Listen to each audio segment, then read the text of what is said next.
You are listening to the regular version of Sexy Marriage Radio. smrnation.com.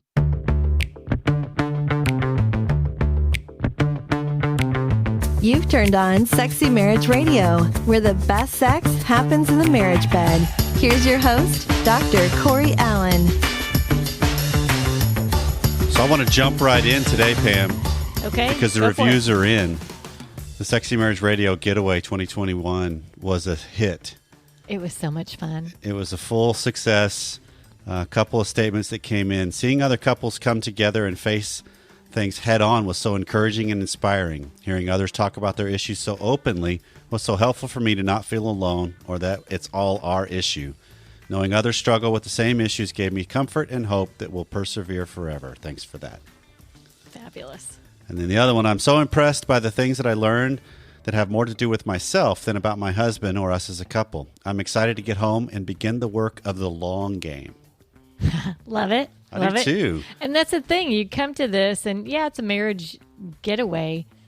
And just like so many people have commented or come to realize what Sexy Marriage Radio is about. Yeah, it's about your marriage, but it really works on you. Correct. It's you. And that's when we're talking common denominator stuff here, right? And so for in the future, for next year, for 2022, we will have another getaway. We're feverishly working to nail down where and when. And we will announce that as soon as we have it set up. So that if you missed this year or you're at this year, come back. Come join us again because it's going to be a great opportunity once again. Well, coming up on today's regular free version of Sexy Marriage Radio is a couple of emails that have come in just recently that are worth unpacking, and then our answers of them. And then on the extended version of Sexy Marriage Radio, which is deeper, longer, and there are no ads, you can subscribe at smrnation.com/SMR Academy. Part 3 of the Q&A that has gone on from the getaway, because there's so many questions that we get while during those 4 days. Right. Get big, wide variety. And we spend a full 2 hours just answering questions that have already been given in anonymously that allows us to go a whole lot deeper and often can spur some really good dialogue among the participants that were there. So all that's coming up on today's show. So this is an email that began as a message on Instagram. So then it just goes, my husband says he feels trapped since I don't let him watch porn or masturbate. He says he doesn't want to watch porn anymore, but he says now his sex drive is gone since he can only have sex. Because of all of this, it's a huge struggle to get him to finish during sex. He says if he could masturbate, it would make him want me and sex more often as a choice, not just a task. I don't understand the male mind, so I don't really get this situation too well. I'd love to hear a podcast on this one day if you have anything to say at all about it. Thanks. I mean, that's a good question. The first thing I hear is she doesn't let him watch it, but it's beside the point. I'm interested to hear what you have to say about, I can't finish if I don't have that in my life, right? I've got these issues that don't allow me to finish if I don't. All right. So there's multiple things going on with this that, are difficult to unpack without real-time data coming back at me as we're unpacking it. Sure. Okay. But the two sides of this coin we can explore for the sake of this episode is, one, the male mind in the sense of I can't finish. And there's something with the erotic that is lost with some of the habits and the manner in which it's developed in his sexual energy and where it's been going versus where it can go in sex with his wife. That's one side of it. So introduce some erotic into sex with your spouse. Maybe you're jumping ahead of me now, lady there. Okay, well, that's what I do. So the other side of this coin is the dynamic of the relationship of the she doesn't let me anymore. Because that's a power and control equation. Right. Right. And so who has power here? Where does it reside? What's the impact of it? Because all of these things are moves. Because when I read this initially, the first thought that jumped out to my mind is the way he's framing this to her is a move just like her move is, I don't want you to watch porn or masturbate. Right. So those are moves we're making on somebody else for my own benefit, comfort, ease, insecurity, whatever. Or to make a jab at the spouse. Could be. I don't like what they're doing, so I'm going to tell them no. Could be. Or I'm going to tell them I can't. Okay, so let's start with the physical erotic that you alluded to. Mm-hmm.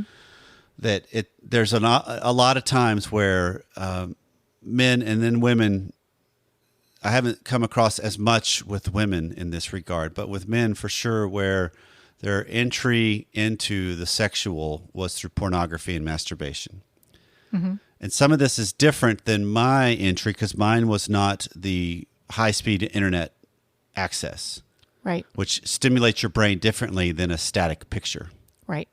So the moving picture does different things chemically, in a sense, or biologically in the brain on the way it impacts you than a picture.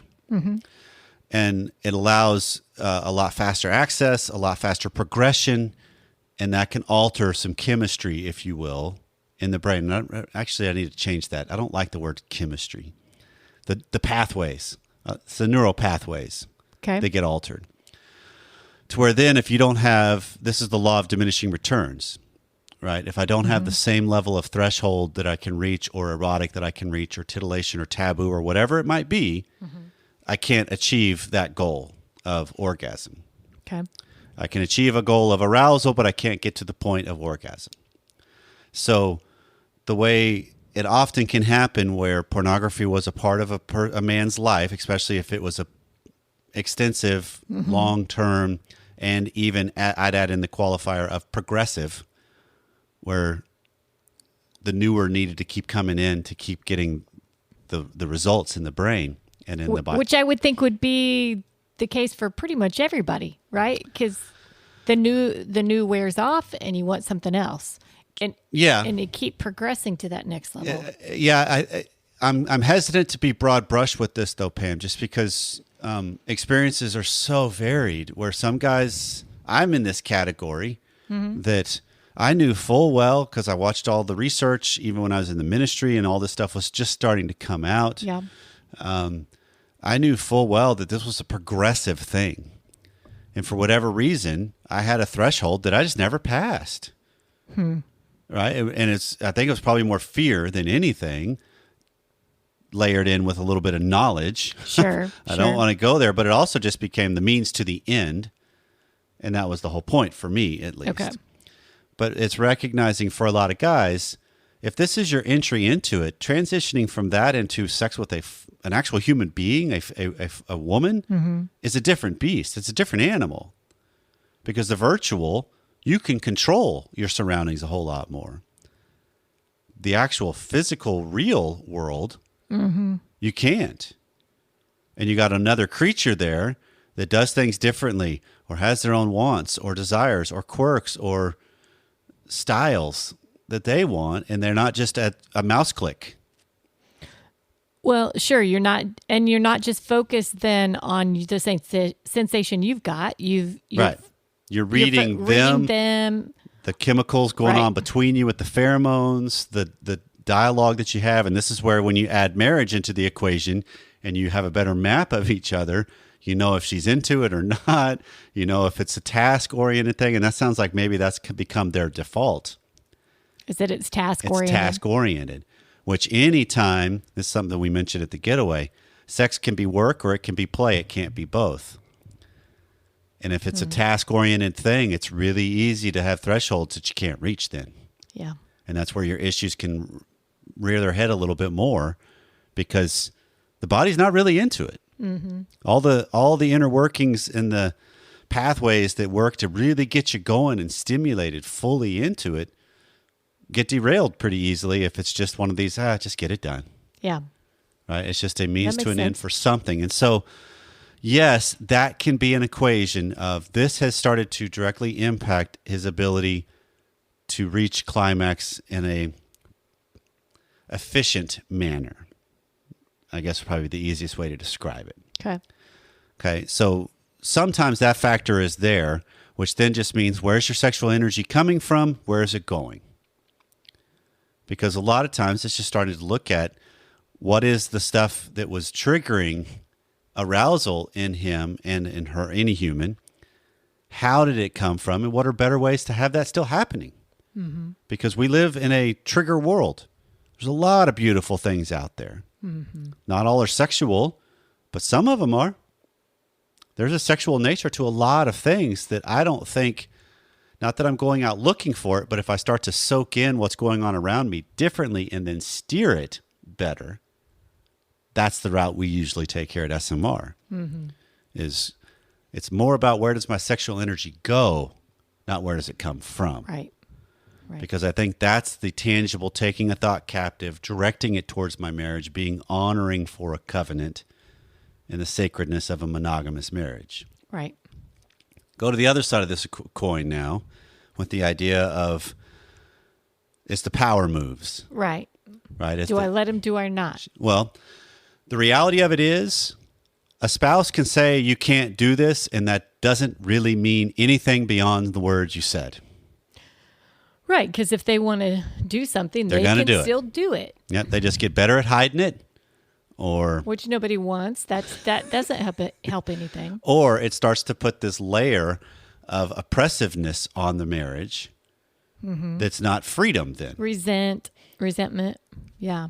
Yeah, and so a lot of times, I think we do this in a lot of different ways. This has kind of been a thread of some of the different couples I've worked with over the last couple of months, actually, where there's been this thread of power and control moves that are happening. Mm-hmm. That it's this idea, and most people, we don't see it that way. It's this idea of, look, I want to live according to this certain kind of structure. Yeah. And that's the way, I could even use the virtue card of it. It's cleanliness. Yeah. And it's ordered, and it's getting stuff done, and it's all that. And that's a good thing. But the way it impacts you is oppressive. Yeah. Because you're more free flow, creative, or spontaneous, or whatever that might be the way you would rather go through life, more as the hippie versus a type A, for an example. And each of our preferences have an impact on the other. And so her preference of please don't use pornography and please don't masturbate, because of whatever the moral or whatever the value is with that for her, right, has created an impact on him. And so how do you start to see it as, I can understand your preference, I can understand your desire, and then you see if my partner's willing to choose to honor that or not. It's not as much of a move of you must, it's more of a move of, are you a partner in this with me? Mm-hmm. Are you aligning alongside me in this with me? Because if you can do that, you start to disarm some of the oppressive layers on it. But the flip side of this is really cool, Pam, because then you start to get into this element of, now I'm in a better position to actually be chosen and cherished. And to choose and to cherish the other person as well. Exactly. Right? For it to be reciprocal. Yeah, but I think most of the time we don't look through the lens of what's the impact of my preferences on those around me that I care the most. Right. Because this is one I hear a lot. 5 minutes early is 10 minutes late from some people in the way they work. That anywhere we go, we are going to be on time, and that means 5 minutes early. Okay. Because that's just what they were raised by, military family, or right. It's rigid. Right. Well, the impact of that is really rushed to the other members of the family. Typically, it's the pressure. Okay. Of, okay, I got to be ready to go by this time. I got to be here, right. And it really can amp things up rather than starting to see it as, okay, what's the impact of my preference? And so sometimes the big workaround for this, as an example, is when this comes up a lot with clients, and it's usually surrounding church on Sunday mornings, and she's the one that likes the idea of fashionably late, and he's the one that's like, no, we got to be there early. Well, you have two cars, right? Yeah. Well, go separate. Now you're starting to tap into a different value, though. But we're supposed to go to church together. Really? Says who? Right. I mean, you're there together. Right. Maybe you just didn't arrive together. Is that big a deal? What if you had to go somewhere right after? Would that be, then we find all these different loopholes we have in our mind, that the more I can start to look through it, this lens, I start to realize I don't hold as deeply to values as I think. So Gotcha. that gives me a little more wiggle room that I can Gotcha. still be in my moral compass and live according to the way I see it, but I don't have to force feed it to those around me. I want to give them the opportunity to choose it. Gotcha. Well, today we get to welcome a new sponsor, paintyourlife.com. I love these new partnerships. And when we first heard about it, I thought, what a great idea. Mm-hmm. Because what they do is you submit any picture you want of your family, your friends, a couple, a pet, any kind of occasion, and then it is given to an artist that's on their team, a world-class artist that will take every detail and turn it into a painting. And so my initial thought was, this has got to be so expensive. But you know what? It's actually a very truly affordable price. Yeah, real reasonable for good quality work. And it's a completely easy, user-friendly platform. Helps you order a custom-made, hand-painted portrait in less than 5 minutes, and then you actually get the hand-painted portrait in about 3 weeks. So you can send any picture you want of yourself, your children, family, special place. We sent one of a great memory From a vacation. from a vacation, and the pose that we often have done at a lot of our different vacations, especially when the children were a lot younger.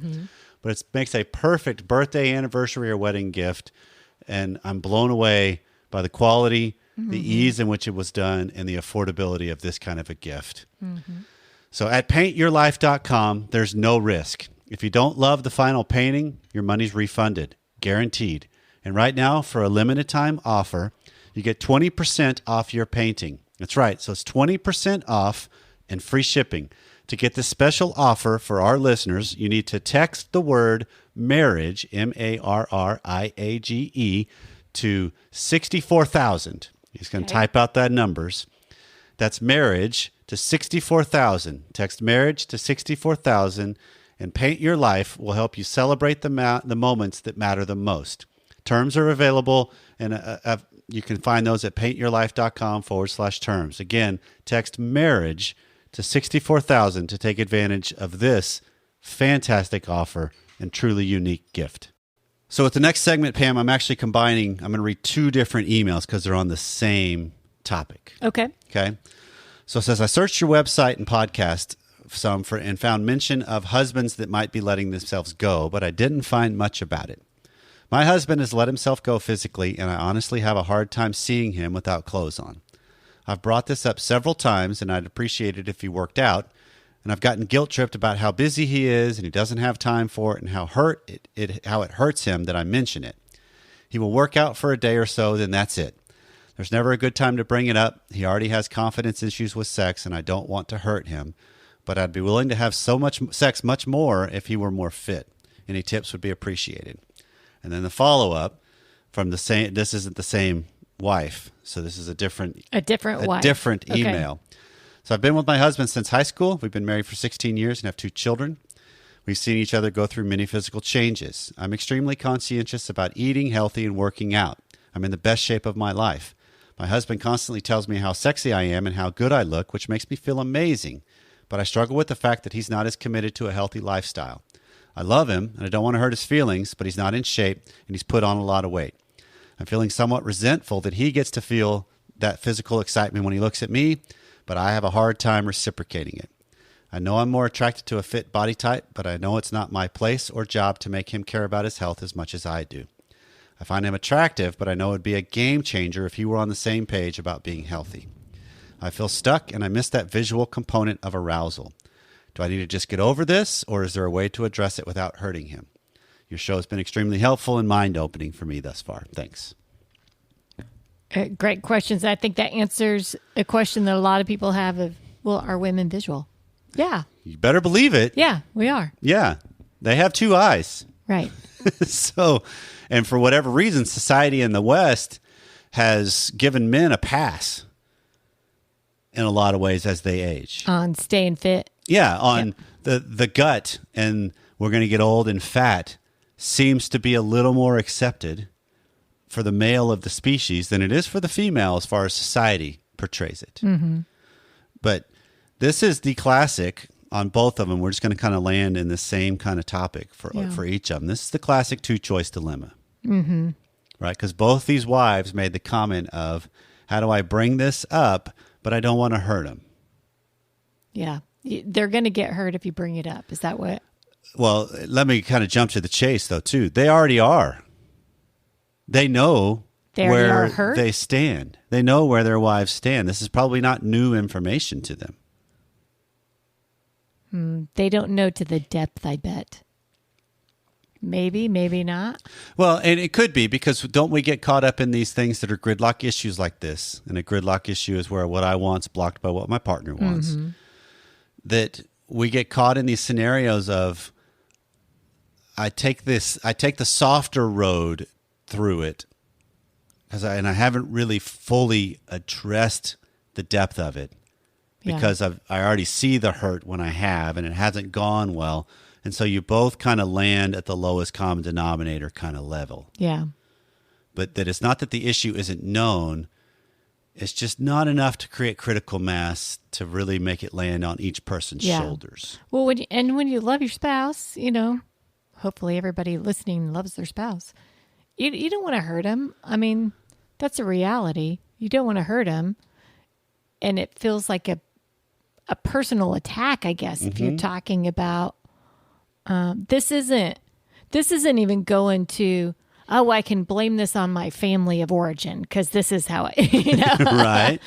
Maybe I blame my parents for how they trained me to eat or whatever. Right. But this is about me and how I'm living and how I look. Right. So it feels to me like it takes on even a different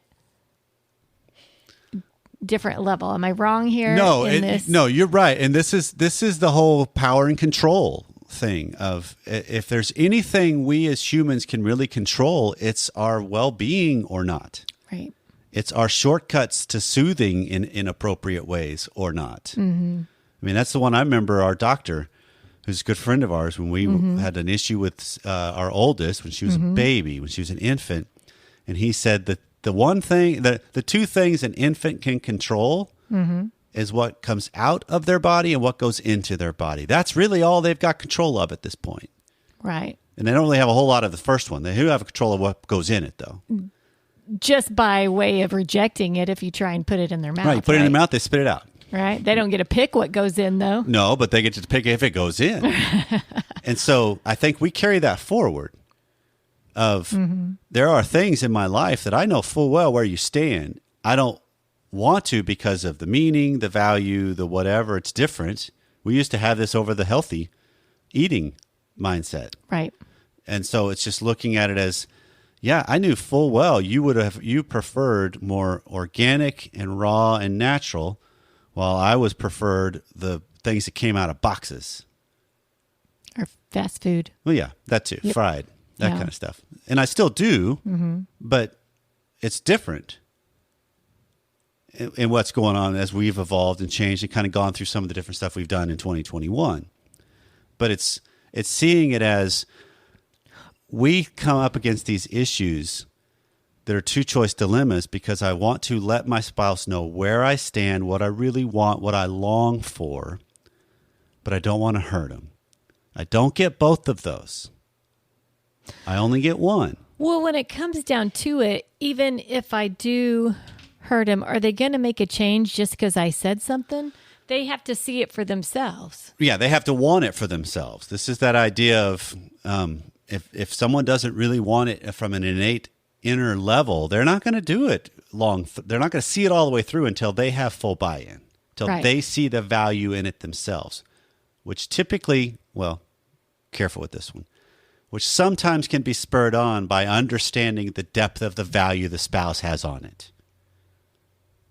Which doesn't mean you come at them and you berate them or you point it out or you regularly make it a subject of conversation. But you better well be living it for yourself. Well, that's a good point. If I've got to be living what I'm hoping they live. Mm-hmm. It sounds like these ladies are living that. They're at least from where they're describing it, I'll agree. Mm-hmm. But is it complete? 100% as much as possible they're living it, because if they're not, that's the loopholes he can rest on. Right. But I don't want to do something just because, I'm not going to give him a loophole to get through. I'm still going to have one little bite of cheesecake or whatever. Come on. Live a little. Cheesecake is good. I'm not disputing this fact. Live a little. But it's just recognizing it as, okay, how do you start to live your life as a vibrant, attractive, fit, healthy person? This is the idea that I love of use that power to your advantage. If I carry myself with confidence, it's going to be noticed. And you better believe if he has some insecurity issues over physical nature and fitness, he knows if other people are checking out his wife or not. Right. And I'm not saying you go and put yourself in situations where you draw that attention to it purposefully. No. But that's not. You don't avoid it necessarily if I'm just living a vibrant me. Mm-hmm. And then I'm steering it in line with my values, in line with my integrity, and my moral compass. That's the power of the other, if you will. And it's just using that as fuel to, look, I'm all in. I want this with us. I want to see it in you. I would love it. Come with me. And you keep inviting. This is the higher desire, lower desire dilemma. Right. You keep inviting, hey, come with me. Or you make meals that are more in line. And if he goes to grab something else or picked up something beforehand, okay, it hurts, but it's not any different than the hurt you already had. And so it's just looking at it as this, let it land on each other's shoulders where it needs to land better. But I also want to add one last thing before we land this conversation. Because one of the things I hear a lot, and I just need to put this out there because I know I'm going to get some emails on it, feedback@sexymarriageradio.com, by the way, is there's lots of times where if then things are proposed in the way we think and bring our arguments. Okay. If you looked more fit, I would be willing to have more sex. And you don't think that's... I think sometimes we exaggerate what reality really is. And some of it is, it seems natural, it seems logical. I'm drawn to that. It does seem much more logical to want to have but sex I don't with know someone who's more of, fit. I'm trying to go through the people that I've actually worked with long enough over a history of time to see where somebody's done a metamorphosis, and it actually has equated in a long-term uptick of the amount of sex they're having. I don't know of any that I'm thinking of that, that it's just like, okay, that's a very small sample size, but I just want to be careful of this because when I dangle out a carrot, that's really all it is. It's just a carrot. So how am I just living something that's more in vibrant and more in live and more engaged? And if it's a natural consequence that becomes when we get more in line with the same journey, we're likely going to have more sex together. Perfect. Great. But I don't like the idea because then that becomes people go through a metamorphosis because I have heard of this. They've lost a lot of weight. They've gotten in shape. And lo and behold, sex numbers did not go up. So it's like, okay, what was that really all about then? Because that's congruence of what I say is what I'm after and who I am. Well, so many little doors to open there. And there are. And that's why I just want to add this There's so many factors, there right? Totally are. Am I only making this switch and working out because I think it'll get me more sex? Or am I making this change because I just want to be better, to feel better, to This is when you have your attachment to the meanings. Live a stronger life. What's my motivations for it? This is the same kind of equation of I just want to be happy rather than realizing happiness comes along with something I'm going after something bigger. Happiness is the byproduct of something bigger. Mm-hmm. It's not the in and of itself. So in this equation, getting a healthier lifestyle, being more in shape, living more vibrantly, it's not to have more sex. That's a byproduct, hopefully. Mm-hmm. It's to live longer and to be more engaged in your life and feel better. Mm-hmm. See if you got a partner in that or not by the way you live and lead. But don't be afraid to bring it up occasionally because it's already there and it's already known. Yeah, they know it. So at least speak it more clearly and see what happens. Well, it seems like so long ago that we were on the air together. I know. From the Getaway, yeah. Since the Getaway, we got a couple shows in. And we had the best ofs before just because of conflicts we've had with tax season and the different things going on. So it's been great to get back with you. It feels good to in sit this here beside manner you. again and be back in the studio together. Well, these are some tougher ones that I think they're tougher because we're talking about immovable mountains, if you will, in us. That I just want you to see it the way I do, and I just want you to do it the way I do. Right. And give me freedom to do it the way I want to. And those are just things we all fight. Just insert different topic. Right. So hopefully this helps make sense and help people frame it a little bit better for their conversations. Yeah. So this has been Sexy Marriage Radio. If this didn't land real well and you're still unsure, let us know. 214-702-9565 or feedback at sexymarriageradio.com. See you next time.